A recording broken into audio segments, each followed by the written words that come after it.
তীব্র দাবদাহে পুড়ছে দেশ। সূর্যের প্রখর তাপে প্রাণ যেন ওষ্ঠাগত। ঘরের ভেতরে কিংবা গাছের ছায়ার নিচেও টিকে থাকা কষ্টকর হয়ে উঠছে। স্থানীয় আবহাওয়া অফিসের তথ্যমতে রাজশাহীর ওপর দিয়ে তীব্র তাপপ্রবাহ বয়ে যাচ্ছে। অঞ্চলটিতে মৌসুমের সর্বোচ্চ তাপমাত্রা 40.7 ডিগ্রি সেলসিয়াস রেকর্ড করা হয়েছে। 10 মে দুপুর 3টা পর্যন্ত এ তাপমাত্রা রেকর্ড করা হয়। সূর্য ওঠার সঙ্গে সঙ্গেই সকাল থেকে তাপমাত্রা পাল্লা দিয়ে বাড়তে থাকে। এমন গরম পড়ছে যে দেখতে পানি টানি নাই।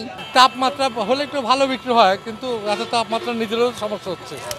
খালি ব্যবসার দিক তাকালে হবে না, তো নিজেরও তো যান বাঁচাতে হবে। গরমে খুব কষ্ট ভাই, কাজ করা যাচ্ছে না, প্রচুর গরম। আপনার মাথা রোদে গরম হয়ে যাচ্ছে একবারে, আর ঘোরাও যাচ্ছে না।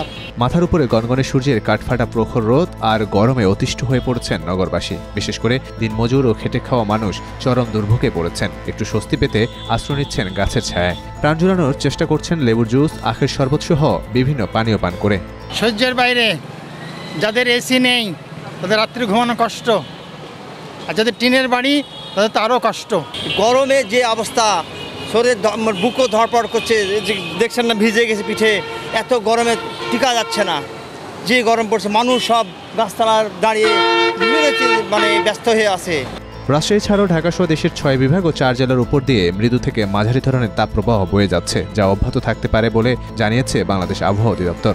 এই তীব্র তাপপ্রবাহ আরও কিছুদিন স্থায়ী হবে বলেও জানানো হয়। ফলে আম ও লিচুর ফলনের ক্ষতি হতে পারে বলে আশঙ্কা করছে কৃষি অফিস।